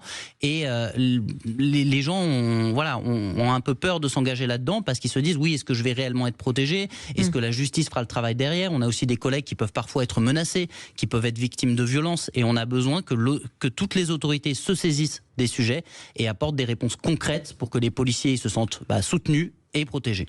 Vous restez avec nous sur Sud Radio. Nous sommes avec Augustin Dumas, qui est le responsable Alliance Police Municipale, et nous parlons de l'ordre et de la sécurité en France pour cette fin d'année et d'autres sujets qui touchent à l'ordre public. Vous nous appelez au 0826 300 300. Augustin Dumas se fera un plaisir de répondre à vos questions, parce que je suis sûr, sur l'ordre public, vous avez tous des questions à nous poser. À tout de suite. Nous recevons Augustin Dumas, responsable Alliance Police Municipale. Appelez-nous au 0826 300 300. Je suis sûr que c'est un sujet qui vous concerne, et pour cette fin d'année, on s'assure avec ce responsable policier de l'ordre public, est-ce qu'on va pouvoir passer des bonnes fêtes tranquilles et sereines? On a souvent entendu quelquefois qu'il y avait des endroits avec de la tension, de l'incivilité ou de la violence.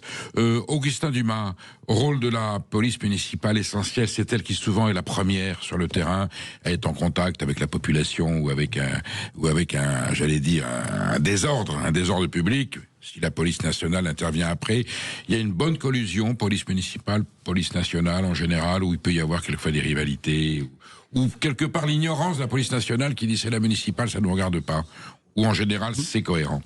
Alors, je pense que je suis un bon exemple pour dire que ça se passe relativement bien, puisque notre syndicat, il rassemble policiers nationaux et policiers municipaux. Voilà, vous avez les deux. Vous êtes le seul, je crois, qui a les deux filières regroupées dans le même...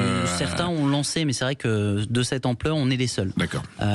Sachant que donc les policiers nationaux et les policiers municipaux, ou les policiers municipaux et les gendarmes, ils travaillent ensemble au quotidien. Bien évidemment, pour faire face à la délinquance, on agit main dans la main. Il peut des fois y avoir des tensions, ça s'est déjà vu, mais c'est vrai qu'on avance ensemble. Et on le voit bien, on a de plus en plus de sollicitations. Comme vous l'avez bien dit, les policiers municipaux, ce sont souvent les primos intervenants. La police nationale est là pour prendre le relais. Et c'est tout le sens du continuum de sécurité. Comment ça se passe, Augustin Dumas? Il y a un événement qui se produit, un fait divers, une altercation, un incident, intervention de la police municipale. Il y a un seuil jusqu'où elle est compétente, c'est elle à régler le litige, le problème ou rétablir l'ordre. Et quel est le seuil à partir duquel elle est obligée de faire appel à la police nationale? C'est une histoire de droit, c'est une histoire de juridiction? Tout à fait. Alors c'est une histoire de loi également, puisque les policiers municipaux, par exemple, ne font pas d'investigation.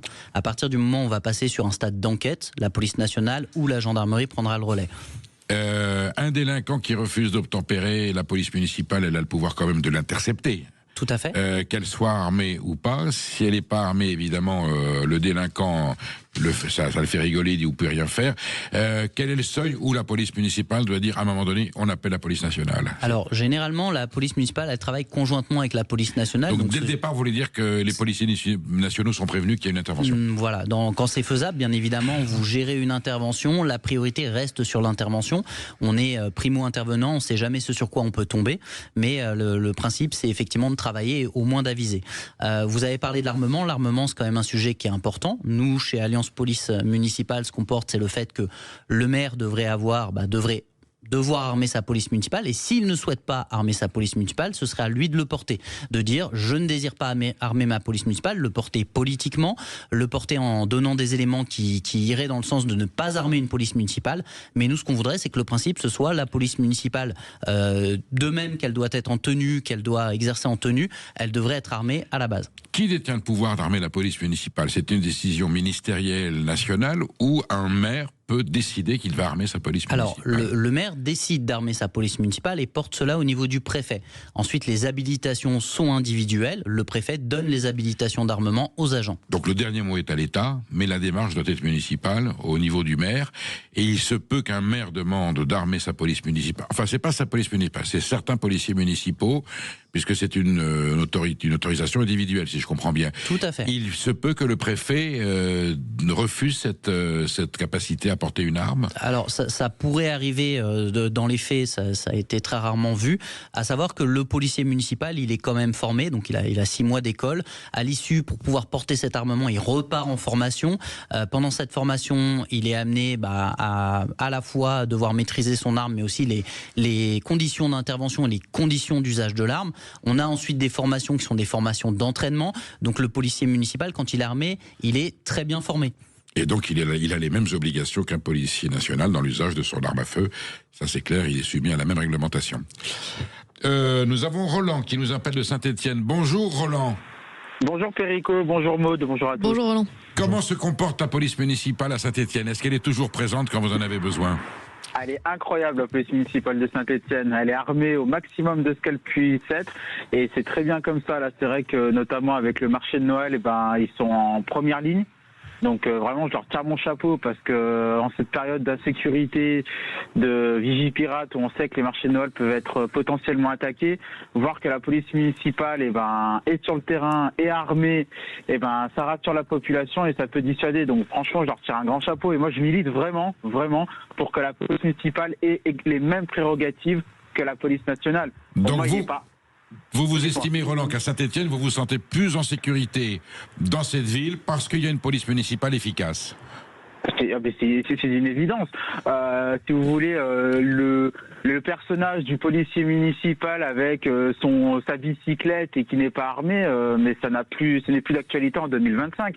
Et moi, je suis tout à fait d'accord avec votre intervenant en studio à l'approche des municipales de 2026. Augustin Dumas. Augustin Dumas. Si un candidat ne souhaite pas armer sa police municipale, ça doit être dit. Je pense que la sécurité, c'est le top 3 des priorités des Français avec le pouvoir d'achat. Il est inconcevable qu'on ait une police municipale qui ne soit pas armée. Et moi, franchement, je suis très heureux que dans ma ville, ça a été une démarche de notre ex-maire de Saint-Étienne depuis 2014. Et elle est totalement efficace. On l'appelle, franchement, il y a une rapidité d'intervention qui est pour moi incroyable. Il y a une rénovation qui a été faite au niveau du commissariat de la police municipale, du centre de supervision. Donc, non, franchement, la police municipale doit vraiment, au même titre que la police nationale. Et c'est aussi pour eux que je dis ça, si je peux conclure. C'est aussi pour eux que je dis pour ça, parce que c'est aussi par rapport au respect d'autorité. Quand vous avez un individu, un délinquant, qui voit un policier municipal qui est pas armé, mais quel crédit peut-on apporter? C'est quelque chose qui va de soi. Il faut qu'il y ait aussi un aspect dissuasif. Donc non, vraiment, je leur dis, Augustin, bravo pour ce que vous faites. La police municipale fait un boulot exceptionnel et il faut qu'ils soient encore plus reconnus. Et peut-être qu'au sommet d'État, il y a quelque chose qui doit bouger, qui doit légiférer pour qu'ils soient vraiment des policiers comme les autres. Augustin Dumas, que vous inspire ce témoignage de Roland? Alors merci beaucoup à vous pour ce témoignage. Effectivement, donc les policiers municipaux, ils sont armés. Il y a aussi, alors vous l'avez évoqué, il y a un aspect dissuasif, mais il y a aussi un aspect opérationnel, c'est-à-dire que le policier municipal, il doit être en capacité d'agir sur plein de choses. Ça a été le cas à Mulhouse avec un individu armé d'un couteau où les policiers font usage, alors là en l'occurrence de bombes lacrymogènes, mais on a besoin d'avoir des policiers qui puissent intervenir sur tout type de situation parce que justement c'est ça la réalité du policier. Il sait jamais ce qui va se passer sur son intervention. Il peut pas anticiper comment ça va se dérouler. Il y a aussi une explosion de la violence à laquelle on assiste. Il y a aussi des phénomènes qui sont liés au narcotrafic qui font que vous pouvez intervenir sur une situation lambda et ça peut très rapidement prendre des proportions. On a besoin d'avoir des policiers municipaux qui sont en capacité de réagir et d'intervenir sereinement. Un policier municipal, quand il est confronté à une situation de tension ou de danger, il a les mêmes droits, les mêmes obligations qu'un policier national. Le seuil de la légitime défense est le même. Il a le droit de se défendre quand même, ou il va être aussi soumis à l'IGS s'il y a contestation? Alors, bien évidemment, le policier municipal, il est encadré, il est contrôlé. D'ailleurs, nous, on a un double agrément. On a le préfet et le procureur qui, effectivement, donnent leurs autorisations pour qu'on soit policier municipal. Et quand il intervient, vous l'avez dit, s'il fait usage de l'arme, c'est principalement dans le cadre de la légitime défense, donc l'article 122-5 du Code pénal. Et dans ce cadre-là, il va devoir prendre une décision qui est très rapide, sur lequel c'est très réglementé. Il faut qu'il y ait une attaque et une riposte. Et le policier municipal, c'est le sens du fait d'être entraîné et du fait d'être formé, c'est de pouvoir réagir et faire usage de son arme dans les conditions qui sont prévues pour. On entend rarement, voire jamais parler d'un usage d'armes à feu de la part de la police municipale. Les litiges sont toujours avec la police nationale quand il y a contestation. Je pense évidemment à la tragédie avec Naël à Nanterre. Pour autant, quelquefois, il y a des moments de tension entre un policier municipal qui a utilisé son arme, même si on l'a pas su.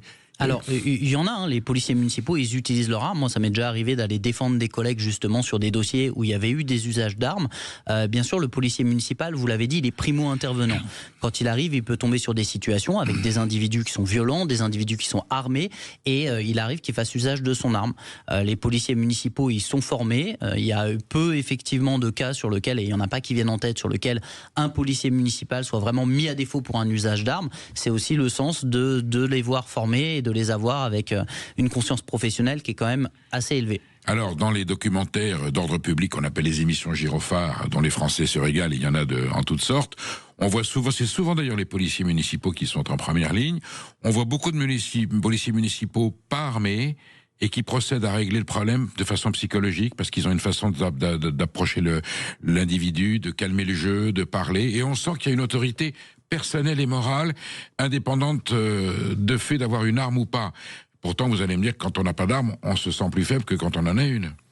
Alors, c'est toujours plus compliqué d'intervenir sur des situations qui sont vraiment sous tension si vous n'êtes pas armé. Pourquoi ? Parce que vous savez que vous ne pourrez pas passer à l'étape suivante si jamais il y avait une action violente, si jamais il y avait une attaque, si jamais vous deviez faire riposte. Si vous n'êtes pas armé, bien évidemment, vous ne pouvez pas le faire.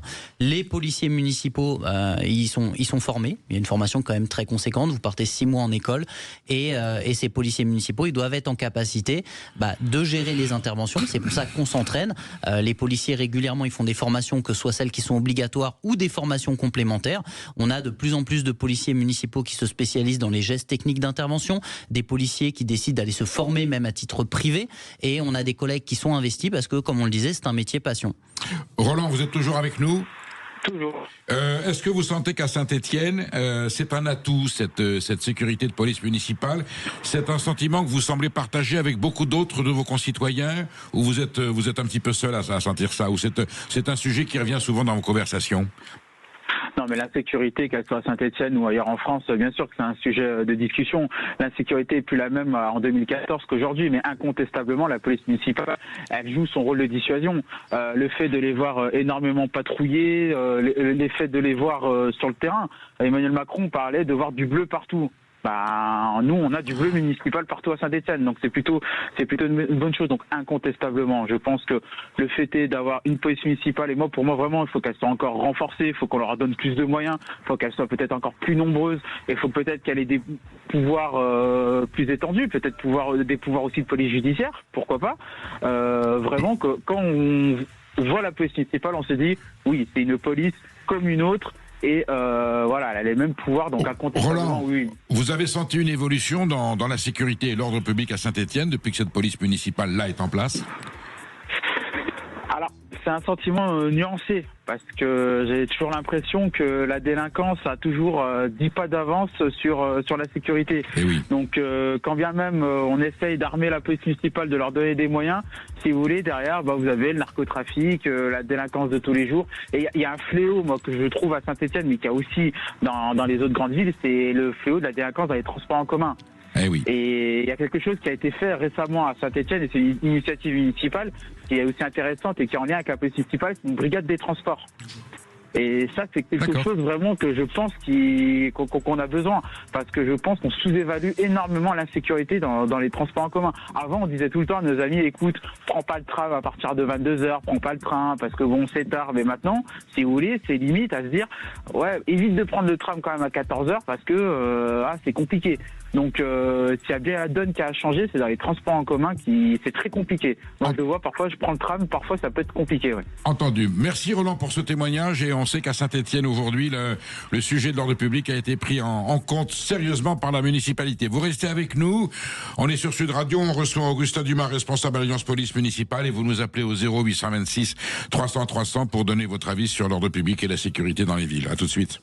Nous recevons Augustin Dumas, responsable Alliance Police Municipale, avec lequel nous dissertons de façon très efficace et pertinente sur l'ordre public, la police municipale, la police nationale. Est-ce qu'on peut passer une fin d'année tranquille? Et nous avons Malik qui nous appelle du Gers. Où dans le Gers, Malik? Parce que le Gers, c'est grand. Puy-Casquier. C'est un tout petit village qui s'appelle Puy-Casquier dans le Gers, et un très très joli village, assez dynamique, Pierrico. Bon, le bonheur est aussi dans le Gers, dans ce village. Exactement. Et je pense que la fin d'année sera gourmande. Malik, vous nous appelez pas pour parler foie gras, vous nous appelez pour parler police municipale. Qu'est-ce que vous avez envie de dire à Augustin Dumas? Je suis Augustin Dumas, bonjour. Bonjour. Je ne comprends pas qu'il y ait encore des maires qui refusent d'armer leur police municipale. Moi, je vois tous les jours, dans mon quotidien, quand je vais en ville, la police municipale est la première à être au contact de la population. C'est les premiers à prendre des risques pour intervenir sur telle ou telle situation, tel ou tel litige, dans les marchés, etc. À mon avis, il serait très pertinent d'armer toute la police municipale. Je sais qu'ils ne jouent pas au cow-boy, mais bon, de les armer parce qu'en cas de danger, c'est les premiers qui sont là. S'il y a des attentats terroristes, s'il y a des problèmes, bon, je pense que cela va de soi. Augustin... Ensuite, moi, je remercie... Oui. Oui, je disais à Augustin Dumas, est-ce que, comme le suggère Malik, est-ce que le gouvernement peut prendre une décision, une loi, qui déciderait que désormais toutes les polices municipales doivent être armées, ou en tout cas certains policiers municipaux aptes à pouvoir porter une arme? Alors effectivement, le gouvernement pourrait prendre ce type de décision, mais surtout ce qu'il faudrait, comme on l'a dit, nous ce qu'on propose c'est d'inverser la règle. Le maire doit armer sa police municipale et s'il souhaite ne pas armer sa police municipale, à ce moment-là, il devrait le porter. L'intervenant l'a très bien dit. Vous inversez l'ordre de décision. Tout à fait. On part du principe que toute police municipale doit être armée, sauf si le maire décidait, en l'ayant annoncé dans sa campagne électorale, que sa police municipale ne serait pas armée. C'est ça que vous suggérez? Même sans l'avoir annoncé, c'est-à-dire que le maire devrait porter le fait de ne pas armer sa police municipale, le justifier et l'assumer. Et l'assumer. Voilà, c'est surtout ça. Demain, si on a un policier municipal qui n'est pas en capacité de réagir et qui serait amené à y avoir un drame, bah effectivement, le maire devrait totalement assumer le fait qu'il n'est pas permis à ce policier municipal de réagir à ce moment-là. Augustin Dumas, quel est l'argument en général des maires qui sont hostiles au fait que les polices municipales soient armées? On a ceux qu'on avait, je me souviens, c'était Patrick Balkany, on disait voilà, tout de suite l'autoritarisme, armer la police municipale, on voit bien que c'est une espèce de droitisation de l'ordre public. Au contraire, ceux qui refusent d'armer, ils invoquent quoi comme prétexte? Alors, on entend toutes sortes de choses. Il n'y a pas réellement de fond sur le fait de ne pas armer les policiers municipaux. À une période, on parlait de formation. Maintenant, toutes les garanties sont réunies et les formations sont très conséquentes pour les policiers municipaux. Là, on est vraiment sur une posture politique. Et d'ailleurs, on le voit une évolution, puisque vous parliez de certains politiques. On voit que d'ailleurs, quelle que soit la sensibilité politique, les maires vont de plus en plus vers l'armement de leur police municipale. Ils ont compris que les polices municipales, elles étaient là au contact du public, qu'ils étaient les primo-intervenants, et la réalité des choses leur démontre qu'il faut avoir des policiers en capacité d'intervenir sur tout type de situation. Vous convenez, Augustin Dumas, qu'il y a quand même un flic bashing en ce moment de la part de certains partis, notamment des partis de gauche, que la police tue, enfin des slogans absolument aberrants. Est-ce que c'est une campagne idéologique qui est tendance un petit peu à affaiblir l'autorité policière ou à faire que certains maires hésitent à armer leur police municipale, puisque finalement un policier armé est un danger public? On est quand même dans la folie douce. Alors, effectivement, on entend toutes sortes de choses. C'est à la fois de l'irresponsabilité et de la méconnaissance. Le policier municipal, il est là, il fait un travail au quotidien, et d'ailleurs on a entendu des intervenants qui nous disent bah oui, nos policiers municipaux ils sont présents, nos policiers municipaux ils vont sur tout type de mission, et ça c'est la réalité. Je pense que de toute façon ces personnes qui sont déconnectées de ce qui se passe en réalité, elles seront amenées à forcément ne pas prendre les bonnes décisions, et de toutes les manières, je pense qu'elles ne sont pas suivies par la majorité des personnes. La majorité des personnes en France voient leur police municipale qui est présente au quotidien, voient les policiers, d'ailleurs que ce soit policiers nationaux ou policiers municipaux, être en capacité d'intervenir sur toute situation. Ils les voient aller les protéger quand ils ont un souci, ils les voient recueillir leurs doléances. Les policiers, ils ont besoin de se protéger pour protéger les autres. C'est le cas par les moyens, donc par l'armement notamment. C'est aussi le cas sur le volet social, on l'a dit, où on a besoin de protéger encore plus les policiers, notamment les policiers municipaux, où le volet social reste la priorité absolue et sur laquelle on a très très peu de réponses. Augustin Dumas, en tant que responsable national d'Alliance Police Municipale, vous connaissez quelques cas de communes, de villes, où il serait urgent ou important d'armer la police municipale et où le maire s'oppose pour des raisons idéologiques, et où vous considérez qu'au contraire, il y aurait, par rapport à des enjeux d'ordre public, la nécessité d'armer la police municipale?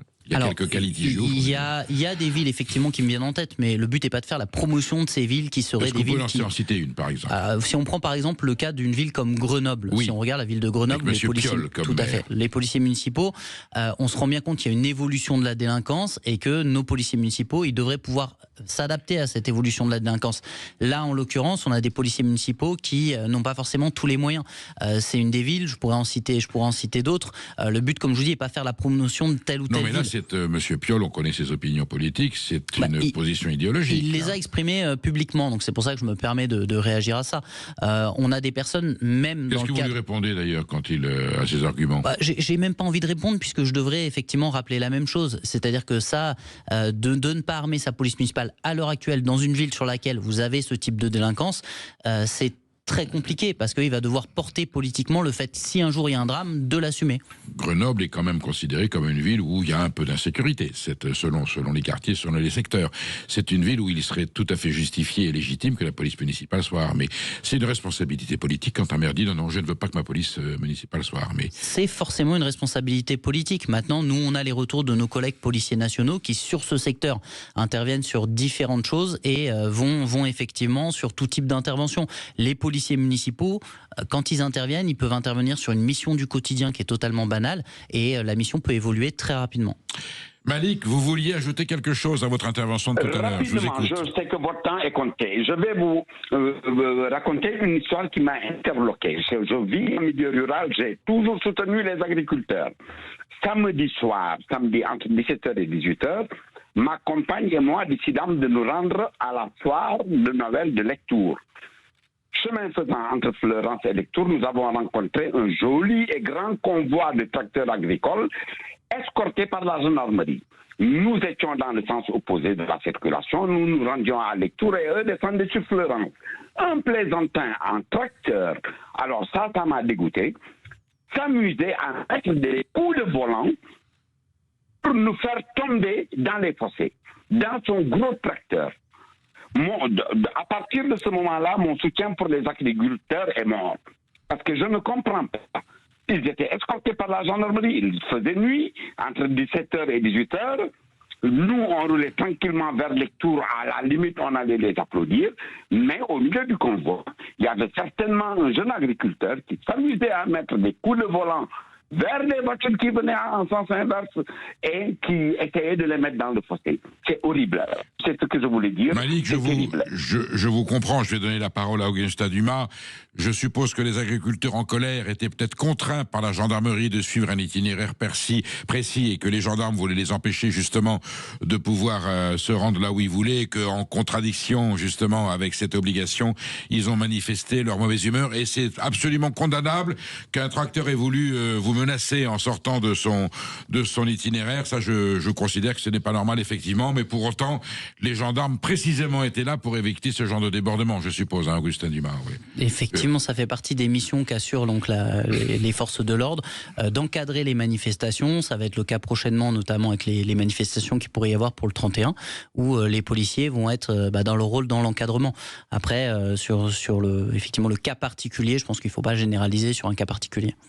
Augustin Dumas, quelle est la tendance pour cette fin d'année? Vous avez forcément, j'allais dire, des indications, des tendances, des informations qui peuvent remonter des forces de police, de la gendarmerie. On s'avance vers une fin d'année plutôt apaisée, malgré qu'il y aura toujours des secteurs, des quartiers, des territoires où il y aura un peu de tension. Il y a plutôt une sécurité en ce sens que les gens qui voudraient semer le trouble ont conscience que les forces de l'ordre seront présentes, que après M. Retailleau ou M. Nunes fait le nécessaire, où on peut malgré tout s'attendre à ce qu'ici ou là, il y ait un débordement ou une situation qui échappe aux forces de l'ordre. Alors, c'est vrai que les forces de l'ordre, elles se préparent pour ce type d'événement. On est préparé, on s'organise et effectivement, on déploie des moyens en conséquence. On n'est jamais à l'abri de faits isolés, on n'est jamais à l'abri de débordements. Il y a effectivement des facteurs qui peuvent arriver entre-temps avec des tensions qui pourraient naître. Nous, ce qu'il faut savoir, c'est que les policiers, ils seront présents. D'ailleurs, je remercie l'ensemble des collègues, qu'ils soient policiers nationaux, gendarmes ou policiers municipaux, pour leur engagement, notamment sur ces fêtes de fin d'année. Demain, on sera sur un jour qui est férié pour beaucoup de Français, qu'il sera pas pour bon nombre de policiers ou de gendarmes qui seront présents sur l'intégralité du territoire national et qui assureront la sécurité. Le 31, les policiers ils seront bien évidemment mobilisés, ils seront bien évidemment prêts à. Maintenant, anticiper les phénomènes, c'est toujours très compliqué parce qu'on a un certain nombre de facteurs. C'est incontrôlable, ça peut partir de n'importe où. Les statistiques, je sais qu'il ne faut pas trop les donner pour ne pas encourager les scores. on est plutôt sur une tendance à la baisse, à une maîtrise de la situation? Alors nous, sur les données statistiques, moi je les ai pas regardées et je les ai pas évaluées. On a effectivement chaque année des données qui sont données, enfin qui sont transmises. Ces données-là, voilà, on n'est pas à même de savoir si on va avoir telle ou telle tendance. On est vraiment sur quelque chose avec des délinquants qui s'adaptent, des délinquants qui sont très réactifs, des délinquants qui s'organisent via les réseaux sociaux. Donc on n'est pas à même de, voilà, moi je suis pas en tout cas à même d'estimer et je n'ai pas les données, donc j'irai pas sur ce terrain-là. Nous sommes en ligne avec Marc. On va marquer un instant. On va se retrouver dans quelques minutes. Nous sommes avec Augustin Dumas, responsable d'Alliance Police, de la police municipale. On parle de l'ordre public en France durant cette fin d'année. Marc, on vous retrouve dans quelques instants. Vous restez avec nous. Je vous donne la parole. À tout de suite. Nous sommes avec Augustin Dumas, responsable Alliance Police Municipale, avec lequel nous parlons depuis 3 quarts d'heure déjà de la sécurité en France pour cette fin d'année, du rôle de la police municipale, de la bonne collusion et de la bonne cohésion avec la police nationale. Et là, nous avons Marc qui nous appelle de Béziers. Béziers qui est dirigé par Robert Ménard, qui est un élu soucieux d'ordre public. Marc, qu'est-ce que vous avez envie de nous dire? Oui, bonjour Périgot, bonjour Maud et bonjour Valentin. Augustin, Augustin, pardon. Il y a pas de mal. Oui, alors, on vous écoute. Pour le coup, alors je suis pas un supporter invétéré de notre maire, mais pour autant, je ferai remarquer qu'il a été un des premiers à dire qu'il fallait armer la police municipale, et il l'a fait. Il a été qualifié de tous les noms parce qu'il avait été le premier à faire ça. Et à votre avis, c'était justifié ou non? On connaît la réputation de Béziers, donc je suppose que c'était nécessaire, encore que je pense que comme dans beaucoup de villes, heureusement, c'est encore circonscrit à certains quartiers. Et moi, personnellement, j'ai jamais ressenti de la sécurité à Béziers. J'ai vécu à Montpellier, la ville voisine. Oui. J'ai toujours été très bien à Béziers, mais jamais rien arrivé. Par contre, effectivement, ça couvre beaucoup les médias à cause de certains quartiers, comme dans beaucoup de villes, quoi. Mais j'ai jamais senti de sécurité à Béziers. Personnellement. Pour autant, le fait que la police municipale de Béziers soit armée a plutôt tendance à rassurer les citoyens. Oui, j'imagine. Mais si vous permettez, Rico, je voulais faire une remarque aussi, c'est que sur le statut des policiers municipaux, il faut effectivement les valoriser, parce que moi je me souviens d'une expérience où j'ai dû faire un stage de récupération de points. Et puis là, pour le coup, c'était très intéressant comme expérience, parce que j'ai fait l'armée. Depuis, on dit qu'il n'y a plus d'expérience où on mélange les classes sociales. Et pour le coup, les stages de récupération de points, je trouve que là, il y a du multipote, parce que on a toutes les classes sociales pour récupérer des points. C'est vrai. Il y a des cadres, il y a des ouvriers, il y a de tout. Et puis je me souviens d'un jeune en qui je me retrouvais pas du tout, qui pour moi, à mes yeux, était un délinquant, et qui racontait une histoire qu'il avait été pris par la police, et l'intervenant avait dit, alors, et c'était quelle police? Et il avait dit, c'était la police, oui, c'était la police municipale, bas de gamme. Et donc je me suis dit, là, ils ont bien identifié les problématiques de la société, et il faut redorer le blason un peu de la police municipale, la former évidemment, mais reconnaître aussi son niveau, quoi. Oui, cette personne sous-entendait que la police municipale, elle n'est pas armée, elle n'est pas dangereuse, elle n'est pas aussi sévère que la police nationale, donc on a moins de raisons de la craindre que l'autre. C'est un petit peu ça qu'il faut comprendre, Augustin Dumas. Et de la respecter, oui. Et de la respecter, bien sûr, oui. Merci Marc pour cette précision. C'est ce que voudraient laisser penser certaines personnes. Après, on le voit bien, on a vu avec les 2 premiers intervenants qu'on a des polices municipales qui sont de plus en plus structurées, qui se développent de plus en plus. Les gens ont confiance en leur police municipale. Les policiers municipaux, ils sont formés. Ce sont de vrais intervenants de terrain, ce sont des professionnels. Et cette image, elle change. On le voit évoluer. Vous l'avez dit, il y a beaucoup de reportages sur les polices municipales. C'est bien souvent elles qui sont mises en avant, parce que vous avez aussi des moyens complémentaires. Vous avez un travail collaboratif avec la police nationale qui fait qu'on a de plus en plus d'interventions communes, on a de plus en plus de doctrines d'emploi qui sont communes, on a effectivement besoin de reconnaissance, ça je suis d'accord. Vous avez notamment tout ce qui est volet social sur lequel il faut que ça évolue. Le policier municipal, il part avec une retraite qui n'est pas à la hauteur de ce que l'État devrait lui donner quand il part. Là, c'est un vrai sujet.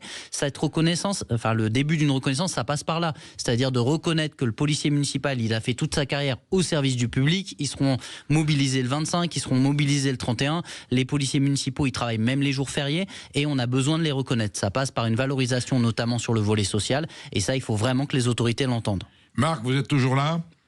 Oui, je suis toujours là. Oui, est-ce que, pour revenir sur ce stage, est-ce que vous pensez que lorsque l'on met dans un même univers des gens, comme vous dites, de mélange de classe sociale, de culture et autres, est-ce que c'est l'occasion pour ceux qui se sentent exclus de témoigner et de se réinsérer un peu plus parce qu'ils sont écoutés? Est-ce qu'il peut aussi avoir cet aspect-là, quitte à ce qu'ils disent quelque chose qui est une bêtise, qui permet justement de leur expliquer qu'ils se trompent? Vous avez eu ce sentiment? Alors, c'est un autre sujet presque, mais de toute façon, le dialogue, ça n'a jamais nuit à personne, et c'est parce qu'on chacun plante sur ses positions de nos jours et qu'on ne discute plus avec le voisin qu'on on est dans l'altercation, on n'est plus dans le dialogue, on est dans l'altercation maintenant, très souvent. On n'est plus dans l'échange, et ça laisse la part belle aux idéologues de tous bords. D'ailleurs, j'ai entendu votre intervenant qui parlait de l'idéologie pour les maires qui voulaient pas armer leur police. Moi, précisément, ça me fait doucement rigoler parce que quand on parle de conservateurs, on a toujours la tendance à dire que c'est la droite, mais en fait, les conservateurs de nos jours, c'est la gauche. C'est la gauche qui veut pas réaliser que les temps ont changé et qu'il faut s'adapter. Ce sont eux les conservateurs. Ce sont pas de nos jours, ce n'est pas forcément la droite.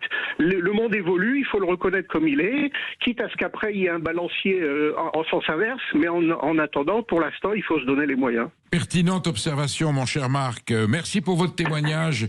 On vous souhaite une bonne fête, une bonne fin d'année à Béziers, où il y aura toujours un peu du soleil et j'allais dire un peu de lumière dans les cœurs. Augustin Dumas, la police municipale, elle est d'abord là pour discuter, dialoguer. On commence toujours par essayer d'arranger la situation par l'échange, par le dialogue. Alors, le policier municipal, on l'a dit, il intervient sur tout type de situation. Bien évidemment, pour y faire face, il est formé, il a l'habitude et il est rodé. On a des collègues qui ont énormément d'expérience, on a des collègues qui sont des vrais plus-values, et les policiers vont essayer par tous les moyens de résoudre les situations. L'adaptabilité, c'est le maître mot. Le policier municipal, quand il intervient, mais comme le policier national, il va mettre en place un maximum de solutions, d'actions pour essayer de tempérer et de résoudre les situations avec le plus de diplomatie possible, avec des fois recours à de la prévention, des fois il faut avoir recours effectivement peut-être à la force quand c'est nécessaire, mais pour ça il faut que les policiers soient formés, il faut que les policiers soient accompagnés et surtout il faut qu'ils soient soutenus, parce que le policier municipal qui s'engage dans une action, que ce soit une action de prévention, que ce soit une action, je prends l'exemple récemment de policiers municipaux auxquels on reprochait d'être allés armés dans une école faire de la prévention. Bah non, je veux dire, les policiers, ils sont armés, ils doivent pouvoir l'expliquer, ils doivent pouvoir expliquer aux enfants que c'est normal pour un policier d'être armé parce qu'on est là pour les protéger et ça passe par là. Augustin Dumas, s'il y avait une évolution politique en France au niveau des institutions, partons du principe que la police nationale peut être aujourd'hui, peut-être soit par manque d'effectifs, soit par redistribution sur le territoire en situation de carence. Est-ce qu'une police municipale repensée, restructurée, rééquipée pourrait avoir, avec une nouvelle législation, je faisais allusion tout à l'heure à d'autres pays où il y a une police communale qui a quasiment les pouvoirs d'une police nationale, est-ce qu'on pourrait repenser l'action et l'impact de la police municipale avec d'autres pouvoirs territoriaux, avec d'autres compétences pour la police municipale qui aurait un rôle de police nationale? Alors c'est sûr qu'il faut qu'il y ait une évolution en termes de prérogatives notamment. On a vu qu'il y avait des propositions qui se faisaient en termes de loi. On décentralise, vous voyez ce que je veux dire? On transfère à la police municipale certains pouvoirs de la police nationale, là où pourrait manquer des effectifs, je dis ça comme ça. Il faut vraiment qu'on pense de façon globale. C'est-à-dire qu'on a ce continuum de sécurité sur lequel on se répartit les rôles, on se répartit la façon d'intervenir sur les différentes situations, en tout cas de traiter l'intégralité des faits, à la fois de délinquance mais également d'incivilité. On a des policiers nationaux qui ont, pour eux, l'investigation, ils ont également de la voie publique et ces policiers sont investis au quotidien. On a des policiers municipaux qui sont des polices qui sont mises en place par les maires. On a des maires qui investissent sur leur police municipale, qui leur donnent déjà les moyens d'agir. On a besoin d'aller, je suis d'accord, plus loin, mais ça passe également par le fait de se dire, bah oui, mais si on donne plus de prérogatives aux policiers municipaux, qu'en est-il du temps supplémentaire qui vont passer par exemple à aller judiciariser certaines choses? Vous pensez à tout. C'est un coût pour les communes, c'est un coût en termes de formation pour les policiers municipaux. Donc on a besoin d'avoir quelque chose chose qui soit cohérent. On a besoin de concerter les bons interlocuteurs, c'est-à-dire de venir voir les policiers municipaux en leur demandant, écoutez, oui, on vous donne des prérogatives, mais comme je le disais, il y a aussi tout un travail à faire sur le volet social, et on a besoin de commencer par le début, de protéger nos policiers pour qu'ils puissent à leur tour protéger. Donc si un jour un gouvernement ouvrait ce chantier, cette perspective, ce sont des solutions que vous pourriez envisager. Vous accepteriez de réfléchir à une redistribution des pouvoirs et à un renforcement de l'autorité de la police municipale sur les territoires. On peut réfléchir à beaucoup de choses, mais comme on dit, il y a déjà l'existant, les policiers municipaux, ils l'appliquent au quotidien. Il faut déjà consolider ce qui existe. C'est ça, il faut consolider ce qui existe, et puis il y a des notions de bon sens aussi. Vous prenez un policier municipal qui est armé dans une commune, il change de commune, il va dans la commune d'à côté, il était armé dans la commune qui est juste limitrophe, et il perd son droit au port d'armes, alors qu'il a juste changé de commune, qu'il a passé juste une frontière communale, et il perd son port d'armes. C'est des choses qui sont administratives, qui pourraient être changées, sur lesquelles ça devrait être national. Et il n'est pas normal de voir des policiers qui ont muté et qui doivent attendre des fois 2, 3, 4 mois avant d'à nouveau être armé alors qu'il l'était et que rien n'a changé. Oui, parce que souvent j'ai vu le cas de policiers municipaux qui me disaient avant j'étais policier national, ou de policiers nationaux qui disent moi j'étais à la police municipale, je suis passé national. Il peut y avoir un transfert d'une institution à l'autre. Alors il y a des transferts qui se font effectivement, il y a une force là-dessus, mais de toutes les manières ça repasse par la formation, puisque ce sont deux métiers comme j'ai dit qui sont complémentaires, c'est ce qui nous permet d'avoir le continuum de sécurité, mais il faut de toute façon être formé, puisque ce sont deux métiers, même s'ils sont complémentaires, qui sont pas exactement les mêmes. Augustin Dumas, l'un des sujets de cette fin d'année, c'est l'annulation du concert du Nouvel An sur les Champs-Élysées, qui est tombé un petit peu comme... ça a surpris en tout cas beaucoup de monde. La raison de cette annulation, c'est les risques de mouvements de foule, d'insécurité, de menaces intérieures, extérieures.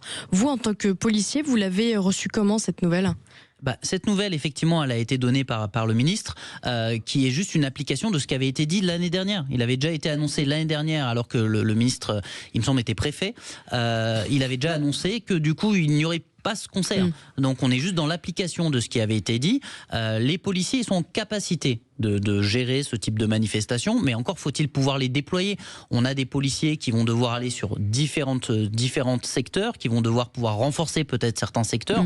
Nous, on n'est pas là pour juger de décisions qui sont prises, même si on pourrait être amené, si ça avait un vrai impact direct pour les policiers. Là, en l'occurrence, on avait une décision qui avait été annoncée l'année dernière, qui est en application de ce qui était déjà prévu. Moi, j'éprouve pas de difficulté à ce qu'on fasse ce qu'on s'était dit. D'accord. Augustin Dumas, on peut passer une fin d'année... Allez, qu'est-ce que vous nous dites ? Oui, passons une fin d'année tranquille. Les polices seront là, la nationale, la municipale, et elles seront à leur poste pour assurer la sécurité des Français pour cette fin d'année 2025 ? Plutôt optimiste, oui. J'ai envie de dire que comme chaque année, les policiers répondront présents. Les policiers, ils sont présents chaque année, ils assurent la sécurité des Français sur tout le territoire national. La police, nous on a plein de témoignages qui sont très positifs, et on en a eu 3, les 3 étaient très positifs sur les policiers municipaux, mais il faut vraiment aller dans ce sens-là.